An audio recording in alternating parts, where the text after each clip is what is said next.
Hello everyone and welcome back to my channel books and rainbows. আশা করি তোমরা সবাই খুব ভালো আছো, খুব সুস্থ আছো এবং প্রচুর প্রচুর বই পড়ছো। তো আমার লাস্ট ব্লগটাতে আমি 8টা বাংলা বই নিয়ে এসেছিলাম, যে বইগুলো আমার খুব প্রিয়। আজকের ব্লগটাতে 8টা ইংলিশ বইয়ের নাম আমি নেবো বা সেই বইগুলো নিয়ে ডিসকাস করবো যেগুলো আমার খুব প্রিয়।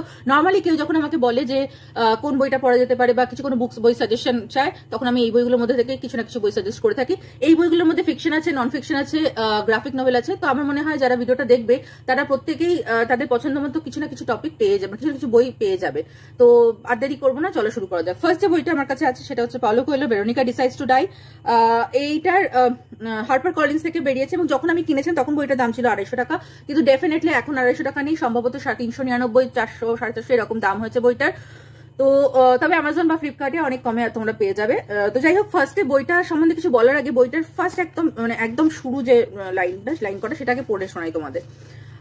On 11 September 1997, Veronica decides that the moment to kill herself had at last arrived. She carefully cleaned the room that she rented in a convent, turned off the heating, brushed her teeth and lay down. She picked the 4 packets of sleeping pills from her bedside table. তো এইটা হচ্ছে first এরকম ভাবে শুরু, মানে আমরা বুঝতে পারছি যে ভেরোনিকা আমাদের লিড প্রোটাগনিস্ট, ফিমেল প্রোটাগনিস্ট। সে হঠাৎ করে একদিন নভেম্বরে একটা দিনে ওয়ান ফাইন মর্নিং সে ফিল যে এটা আমার সুইসাইড করার পক্ষে ফাইনাল একটা ঠিকঠাক দিন, তো আজ আমি সুইসাইড করবো উইদাউট এনি মানে কনটেক্সট, কোনো আগে কোনো গল্প হয়েছে, তার লাইফে খুব দুঃখ আছে সেরকম কিচ্ছু না, জাস্ট একদিন সকালে উঠে ওয়ান ফাইন মর্নিং ওই এই ডিসিশনটা নিল। এইবার সে কি করলো যে ওই অনেকগুলো স্লিপিং পিলস একসাথে সে খেয়ে ফেললো। এইখান থেকে তার লাইফটা একটু চেঞ্জ হচ্ছে। সে ভেবেছিল সে মরে যাবে, কিন্তু আলটিমেটলি সে দেখলো তার কয়েকদিন পরে তার জ্ঞান এলো একটা মেন্টাল হসপিটালে। সে কিন্তু মারা যায়নি অবভিয়াসলি, কিন্তু ডাক্তার তাকে বলছে যে ওই যে অতগুলো স্লিপিং পিলস সে খেয়েছিল সেটা তার হার্টটাকে এমনভাবে ড্যামেজ করেছে, তার হাতে খুব বেশি হলে 1 সপ্তাহ কি 10 দিন আছে বেঁচে থাকার জন্য। এই যে ডাক্তার কোথাও একটা মেপে দিল, বেঁধে দিল যে তোমার লাইফ স্প্যানটা আর এই 7 to 10 ডেজ বা এরকম সময়ের মতো রয়েছে, তার বেশি তুমি বাঁচতে পারবে না। সামহাও তখন ভেরোনিকা আস্তে আস্তে নিজের জীবনটাকে এনজয় করতে শিখলো, একটা কি বলবো সেলফ ডিসকভারি তার মধ্যে কাজ করতে শুরু করলো।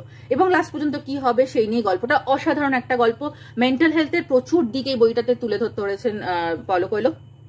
পাওলো কোয়েলোর নিজের লাইফেও পাওলো কোয়েলো অনেকগুলো বছর মেন্টাল হসপিটালে কাটিয়েছেন। তো তার সেই সময়কার তার ফিলিংগুলো বা অভিজ্ঞতাগুলো তিনি এই বইতে পুরোপুরি ক্লিয়ার করতে পেরেছেন। এবং আমার নিজের কাছে পার্সোনালি ভীষণভাবে মেন্টাল হেলথটা ভীষণ ইম্পর্টেন্ট, তো আমার বইটা খুব ভালো লেগেছে। আমি বলবো না যারা একদম প্রথম ইংলিশ বই পড়ছেন তারা এই বইটা পড়ুন, তাদের ক্ষেত্রে খুব একটু হয়তো কঠিন লাগতে পারে, কিন্তু যারা মোটামুটি ইংলিশ বই পড়ে অভ্যস্ত তাদের জন্য বলবো যে এই বইটা প্লিজ পড়ে দেখুন, অসাধারণ একটা বই। এরপরে যে বইটা আছে সেটাও পাওলো কোয়েলোরই আর একটা বই, 11 মিনিটস। পাওলো কোয়েলো অ্যাকচুয়ালি আমার খুব ফেভারিট রাইটার এবং পাওলো কোয়েলোর লোকে অনেকেই দেখেছি যে দ্য অ্যালকেমিস্টটা সবচেয়ে বেশি পছন্দ করে, কিন্তু আমার personally Veronika decides to die 11 minutes বেশি পছন্দের। তো এই বইটা হার্পার কলিন্স থেকে, এটার প্রিন্টেড প্রাইস 295 ছিল, কিন্তু এটা আজ থেকে প্রায় 10-12 বছর আগে, 10-12 বছর কি তারও বেশি আগে আমি বইটা কিনেছি। সো এখন বইটার দাম অনেকটাই বেড়েছে। তো ওই যে বললাম ফ্লিপকার্ট অ্যামাজনে অনেক সস্তায় পেয়ে যাবেন। তো এই বইটা হলো মারিয়া বলে একজন ব্রাজিলিয়ান ইয়াং উম্যান। এবার সে ব্রাজিল থেকে কোনোভাবে, তার একটা আইডিয়া রয়েছে, মারিয়ার একটা আইডিয়া রয়েছে যে ট্রু লাভ বলে কিছু হয় না, বা ট্রু লাভ বলে কিছু হলেও সেটা তার লাইফে যেন কোনোদিনই আসবে না, এরকম একটা বিশ্বাস রয়েছে মারিয়ার। এইবার সেই ক্ষেত্রে সে কোথাও একটা ওই ট্রু লাভের কনসেপ্টটাকেই সে আর বিশ্বাস করতে পারে না, এবং সেই পরিস্থিতিতে নানা রকম ভাবে বিভিন্ন পরিস্থিতির মধ্যে দিয়ে সে জেনেভায় এসে পৌঁছায়। এবং জেনেভায় এসে পৌঁছায় তার কিছু অদ্ভুত তার লাইফে এমন কিছু ইনসিডেন্ট ঘটতে থাকে, খুব কিছু সেক্সুয়াল কন্টেক্সট রয়েছে এখানে, কিছু ডার্ক পাস্ট রয়েছে, নানা রকম ডার্ক এক্সপিরিয়েন্স রয়েছে, সেরকম ধরনের কিছু এক্সপিরিয়েন্স তার লাইফে ঘটতে থাকে এবং সেখান থেকে তার একটা অদ্ভুত সেলফ ডিসকভারি শুরু হয়।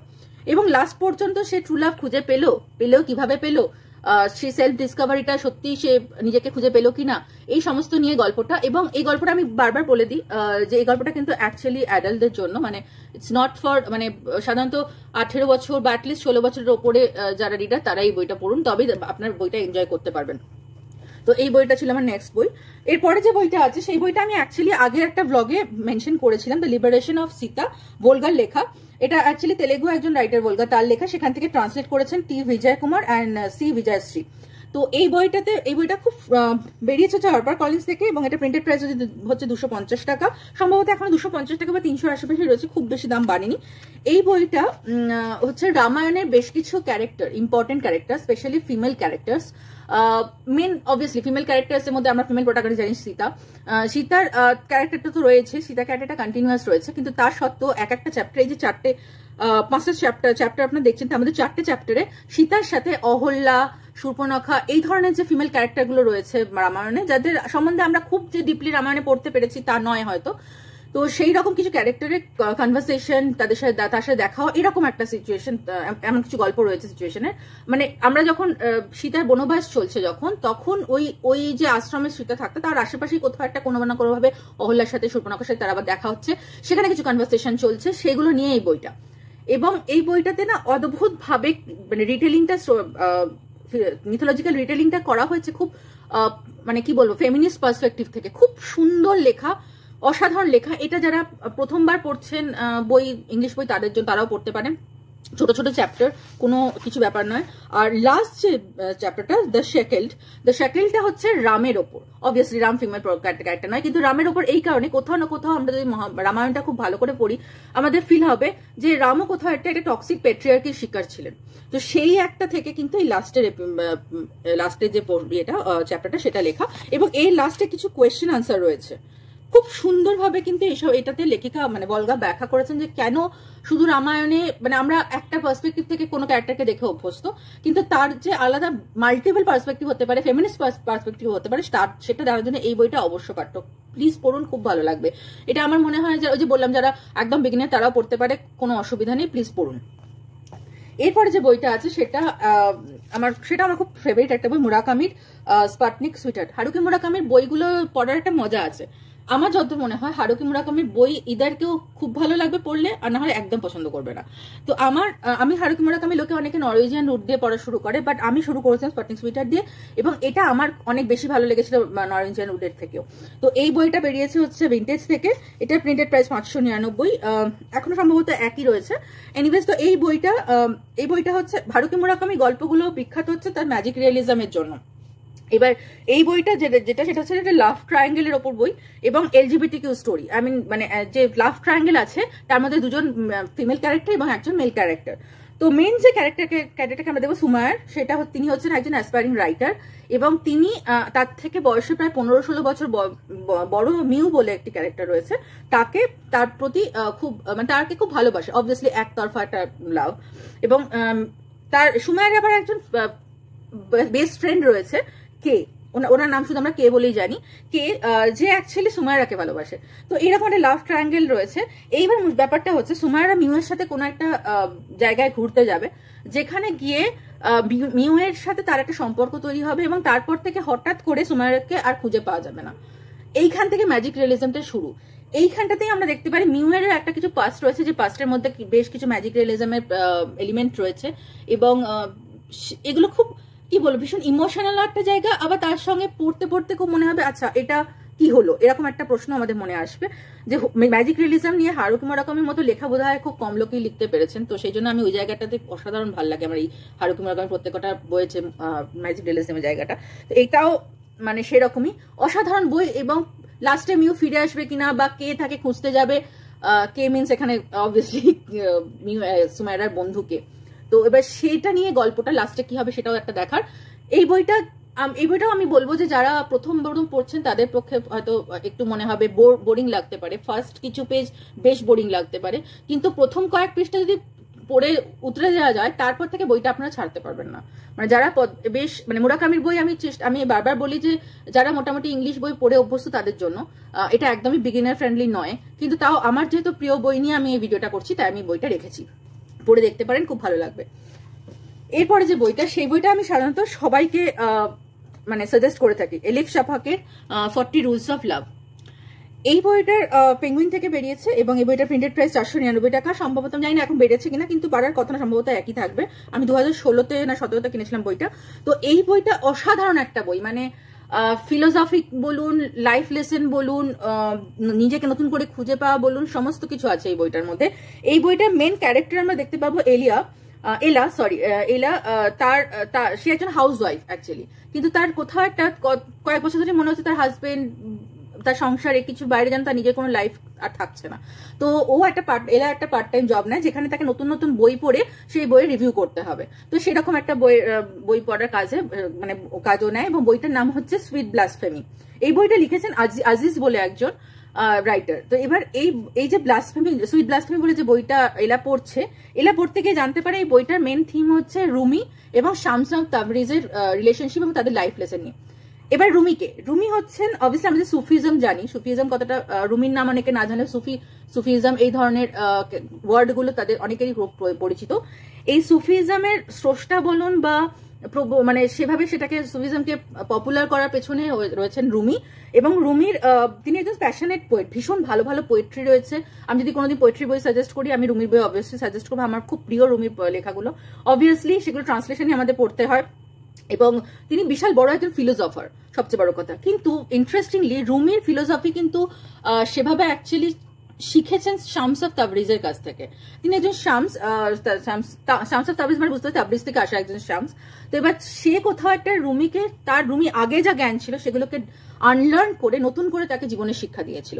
সেই ফিলোসফিগুলো নিয়ে কিন্তু পরবর্তীকালে রুমি এগিয়েছিল। তো সেই তাদের সম্পর্কটা, রুমি এবং শামস অফ তাবরিজের সম্পর্কটা নিয়ে কিন্তু সুইট ব্লাসফেমি বইটা লিখেছিল আজিজ, যে বইটা রিভিউ করছে এলা, এই বইটার মেন ক্যারেক্টার। এবার এই বইটা রিভিউ করতে করতে কোথাও একটা এলা নিজের লাইফ সম্বন্ধে অনেক বেশি মানে অনেক নিজের লাইফ সেলফ এগুলো সম্বন্ধে খুব বেশি অ্যাওয়ার হবে, এবং কোথাও একটা সে ওই সংসারে শুধু একটা ছোট বাঁধন থেকে কোথাও একটা মুক্ত একটা পরিস্থিতিতে যাওয়ার জন্য, মুক্ত একটা জীবন পাওয়ার জন্য তার একটা কোয়েস্ট থাকবে। সেটা নিয়ে গল্পটা অসাধারণ গল্প, প্লিজ পড়ে দেখুন। আমি একটু বোরিং লাগতে পারে প্রথম দিকে, কিন্তু লাস্টের দিকে না আমি ছাড়তে পারিনি, জাস্ট অসাধারণ বই। এবং কিছু কিছু কথা এত সুন্দর রয়েছে, কিছু কিছু কোট এত সুন্দর রয়েছে, লাইফ চেঞ্জিং। এই বইটা হচ্ছে মাস্ট রিড। স্পেশালি যারা ফিলোসফিক্যাল বই পড়তে পছন্দ করেন, সেলফ হেল্পের বই পড়তে পছন্দ করেন, তাদের বলবো এই বইটা পড়ুন, অসাধারণ লাগবে। এরপরে যে বইটা আছে সেটা পুরোপুরি ইন্ডিয়ান রাইটারের বই। এটা যারা একদম বিগিনার তারাও পড়তে পারেন, কোনো ব্যাপার না। এই বইটা হচ্ছে সচিন কুন্ডলকারের কোবাল্ট ব্লু, কিন্তু এটা ট্রান্সলেট করেছেন জেরি পিন্টো। তো এই বইটা নিয়ে অ্যাকচুয়ালি হ্যাঁ, জেরি পিন্টোর এই বইটা হচ্ছে পেঙ্গুইন থেকে বেরিয়েছে। পেঙ্গুইন থেকে এটা প্রাইস হচ্ছে 550 টাকা। এটা হার্ড বাউন্ড, অবভিয়াসলি সেই জন্য দামটা একটু বেশি। এটার বোধহয় পেপার ব্যাক নেই সম্ভবত, সেই জন্য দামটা বেশি। তো যাই হোক, কিছুদিন না অ্যাকচুয়ালি কিছু বছর আগে নেটফ্লিক্সে কোবাল্ট ব্লু নিয়ে একটা সিনেমা হয়েছে, নেটফ্লিক্স স্পেশালি। কিন্তু সেইখানে না কোবাল্ট ব্লুর এন্ডিংটা সম্পূর্ণ আলাদা দেখিয়েছে। বাট ওই মুভিটা পুরো সম্পূর্ণ আলাদাভাবে দেখলে খুব ভালো লাগবে, আবার বইটা আলাদাভাবে পড়লে ভালো লাগবে। দুটো ডিফারেন্ট কাইন্ড অফ গুড। তো এই বইটা সম্বন্ধে বলি। এই বইটাতে আমরা 3টে ক্যারেক্টার মেনলি দেখতে পাবো। একটা টিপিক্যাল মারাঠি ফ্যামিলি, সেই ফ্যামিলিতে একজন মানে ভাড়ায় আসে, সেই ফ্যামিলি একটা ঘরে একজন ভাড়া নেয়, একটা ছেলে। এবার ওই ফ্যামিলিতে একটা ছেলে আছে, একটা মেয়ে আছে, মানে 2 ভাই বোন আছে। ইন্টারেস্টিংলি এই 2 ভাই বোনই ওই যে রেন্টে এসছে যে লোকটা, তার প্রতি তাদের ভালোবাসা জন্মায়। এবং অবভিয়াসলি বুঝতেই পারছো এটা একটা এলজিবিটিকিউ স্টোরি। তো এই বইটার হাফ আমরা পড়বো ছেলেটার পার্সপেক্টিভ থেকে, হাফ আমরা পড়বো মেয়েটার পার্সপেক্টিভ থেকে। মানে 2 ভাই বোনের গল্প এটা, কিন্তু 2 ভাই বোনই একটাই মানুষকে ভালোবাসে। এবং এই একটা পোর্শন, ফার্স্ট পোর্শনটা আমরা ছেলেটার পার্সপেক্টিভ মানে ভাইটার পার্সপেক্টিভ থেকে পড়বো, আর একটা পোর্শন আমরা বোনটার পার্সপেক্টিভ থেকে পড়বো। ইন্টারেস্টিং খুব ক্যারেক্টার, মানে একই ক্যারেক্টার একই ঘটনা, এগুলোকে আমরা দুটো পার্সপেক্টিভ থেকে দেখবো। খুব ইন্টারেস্টিং এলজিবিটিকিউ স্টোরি। আমার মনে হয় এলজিবিটিকিউ স্টোরি পড়তে যারা পছন্দ করে তাদের জন্য তো এই বইটা অসাধারণ বটেই, মাস্ট রিড বটেই। যারা এমনি লাভ স্টোরি পছন্দ করে তাদেরও এই বইটা খুব ভালো লাগবে, প্লিজ পড়ুন। এটা কিন্তু বিগিনার্স ফ্রেন্ডলি, কোনো অসুবিধা নেই, এবং খুব ক্লিয়ার কাট লেখা। এবং এমন নয় মানে দেখতে হয়তো খুব মোটা মনে হচ্ছে বা কিছু, খুব ছোট মানে খুব বড় বড় লেখা, এবং পেজে খুব বেশি, প্রত্যেকটা পেজে খুব বেশি লাইন নেই, তাড়াতাড়ি কিন্তু পড়া হয়ে যাবে, খুব ইজি গোয়িং। প্লিজ পড়ুন, খুব ভালো লাগবে। এরপরে যে বইটা, সেই বইটা হচ্ছে the journals of Sylvia Plath, Ted Hughes forward দিয়ে। এটা non fiction obviously. Sylvia Plath, আচ্ছা, এটা প্রথমে অ্যাঙ্কার বুকস থেকে বেরিয়েছে। এটা প্রিন্টেড প্রাইস হচ্ছে 1099 টাকা। কিন্তু এটা অ্যাকচুয়ালি আমি অনেক অফে পেয়েছিলাম, তাই জন্য আমি তখন কিনে নিয়েছিলাম। এটার আরো একটা ভালো ভার্সন রয়েছে, পুরো আনব্রিজ ভার্সনটা, সেটা আমার কাছে এই মুহূর্তে নেই, সেটার দাম আরো বেশি, বাট আমি এই বইটা কিনতে পেরেছিলাম তখন। সিলভিয়া প্লাথ অবভিয়াসলি একজন পোয়েট। আপনারা যারা মানে ইংরেজি সাহিত্য নিয়ে পড়াশোনা করেছেন বা যারা মনস্তত্ত্ব নিয়ে পড়াশোনা করেছেন তারা হয়তো সিলভিয়া প্লাথের নাম শুনবেন। সিলভিয়া প্লাথের প্রত্যেকটা লেখার মধ্যে না অদ্ভুত অদ্ভুত কিছু সাইকোলজিক্যাল বা সাইকি দেখতে পাই। তো এবার সেই জায়গাগুলো থেকে সিলভিয়া প্লাথ ক্যারেক্টারটা অ্যাজ এ মানে অথর, অ্যাজ এ পোয়েট বলে শুধু নয়, পোয়েট অথর দুটোই বলা যায়। দ্য বেলজার রয়েছে, আরো কোনো ভালো ভালো কিছু ফিকশন বইও রয়েছে। এই ক্যারেক্টার বা Sylvia Plath herself is like অন্যরকম একটা ক্যারেক্টার, অন্যরকম একটা ইন্টারেস্টেড পয়েন্ট, মানে একটা অন্যরকম ইন্টারেস্টেড পয়েন্ট আমার কাছে। তো সেই জন্য এই সিলভিয়া প্লাথিনি পড়ার আমার খুব ইচ্ছে ছিল। তো আমি তার বেলজার আগে পড়েছি, পোয়েমগুলো আগে পড়েছি, মানে আমি আমার ইংলিশ ব্যাকগ্রাউন্ড, মানে ইংলিশ নিয়ে পড়াশোনা করেছি, আমি মাস্টার্স করেছি, তো সাধারণভাবেই সেগুলো আমাদের টেক্সটেও ছিল। কিন্তু এই বইটা কিনেছি তার জার্নালে, মানে 1950 থেকে 1955, 1960 অব্দি আই গেস রয়েছে এই জার্নালে। অসাধারণভাবে লেখা, এবং একটা মানুষের মাথার মধ্যে কি কি ঘুরতে পারে as a poet, as a female character, as a wife, as a mother, কিভাবে কিরকম ভাবে যে ঘুরতে পারে, কি কি ঘুরতে পারে তার মনের মধ্যে, মানে ডার্ক থেকে ডার্কেস্ট একটা কর্নারে কি ধরনের চিন্তা ভাবনা কাজ করে, এই জার্নালগুলো পড়লে বুঝতে পারবেন। এগুলো হচ্ছে তিনি যে জার্নালটা রাখতেন সেই অরিজিনাল জার্নালের একটু এডিটেড পার্ট, আনএডিটেড বা আনব্রিজ পার্ট রয়েছে, কিন্তু সেটা আমার কাছে এই মুহূর্তে নেই। আমি বলবো এই বইটা দিয়ে শুরু করতে পারেন, কারণ ওই বইটার দাম আরো বেশি। তবে হ্যাঁ, আপনার যদি ইংরেজি সাহিত্য বা সাইকোলজি এইসব নিয়ে ইন্টারেস্ট না থাকে, তবে হয়তো আপনার এই বইটা ভালো লাগবে না। যেটা বললাম, এটা নন ফিকশন বই, সুতরাং আলাদা করে পড়ার কিছু নেই। কিন্তু আমার মনে হয় যারা ইংরেজি সাহিত্য নিয়ে পড়াশোনা করেছেন বা সাইকোলজি নিয়ে জানতে চান বা হিউম্যান সাইকি নিয়ে খুব ইন্টারেস্ট রয়েছে নিদেন পক্ষে, তাদের এই বইটা খুব ভালো লাগবে। প্লিজ পড়ুন, ভালো লাগবে। এরপরে যে বইটা, সেটা একটা গ্রাফিক নোভেল, মাউস দুটোই বলে actually, the complete Maus, Art Spiegelman. এই উচ্চারণটা আমি আজ পর্যন্ত ঠিক করে একবারও করতে পারিনি, সরি ফর দ্যাট। এটা পেঙ্গুইনের বই। এই বইটা প্রিন্টেড প্রাইস 999 টাকা, কিন্তু এই বইটা 600 অ্যারাউন্ডে পেয়ে যাবেন অনলাইনে। তো এইটা হচ্ছে এই যে গ্রাফিক নোভেল একটা, অ্যাকচুয়ালি মজের পার্ট 1 পার্ট 2 রয়েছে, আলাদাভাবে বইগুলো আছে দুটো বই, কিন্তু এটা অবভিয়াসলি দুটো একসাথে বই না, সরি, এই পাতাটা বেচারা বারবার আমার বইয়ের মধ্যে চলে আসে, ওরও বোধহয় বই পড়তে ইচ্ছে হয়েছে। এনিওয়েজ, ওরও বই পড়তে ইচ্ছে হচ্ছে অ্যাকচুয়ালি, সেই জন্য পাতাটা বারবার বইয়ের মধ্যে চলে আসছে। এনিওয়েজ, তো এই বইটা হচ্ছে ওয়ার্ল্ড ওয়ার 2 এর যখন হিটলারের যে ইতিহাসের অংশগুলো আমরা জানি, সেই সময়কার ঘটনাগুলোকে নিয়ে, মানে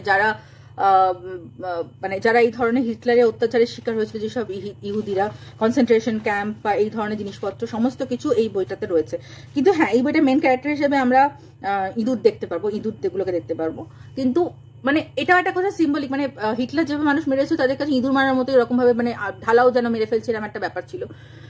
সেই জিনিসগুলো নিয়ে এই বইটা, কিভাবে একটা ফ্যামিলি তছনছ হয়ে গেছিল সেই সময়তে, অনেকগুলো ফ্যামিলি, অনেক ইহুদিরা মারা গেছিল, অনেক মানুষ পরবর্তীকালে কোনো মানুষকে হয়তো খুঁজেই পাওয়া যায়নি, এরকম কিছু ঘটনা। এটা ভীষণ ট্রিগারিং লাগতে পারে কিছু মানুষের পক্ষে, এইরকম একটা রাজনৈতিক পরিবেশে সেটা খুব ট্রিগারিং মনে হতে পারে, কিন্তু এই বইটা না অসাধারণ বই। মানে আমি গল্পের বইতে খুব রাফলি, মানে কি বলবো, গল্পের বইতে অনেক সময়তে খুব সুগার কোট করে ঘটনাগুলো দেওয়া থাকে, যাতে প্রত্যেক মানুষই হয়তো পড়তে পারে বা অতটা ট্রিগার না করে। কিন্তু এই বইটা ভীষণ মানে যেভাবে অত্যাচারগুলো হয়েছে সেইভাবে অত্যাচারগুলো দেখা গেছে। এই বইটা পড়তে পড়তে আমার খুব একটা সময়তে ট্রিগার করেছিল, যে জন্য আমি মাঝখানে আবার বন্ধ করে পরে আবার পড়েছিলাম। তো যাদের গ্রাফিক নোভেল পড়তে ভালো লাগে, প্লিজ এই বইটা পড়ুন, অসাধারণ লাগবে। এবং গ্রাফিক নোভেল নিয়ে যারা পড়াশোনা করেন, গ্রাফিক নোভেল নিয়ে যাদের ইন্টারেস্ট রয়েছে, তাদের কাছে এই বইটার নাম খুব একটা অপরিচিত নয়।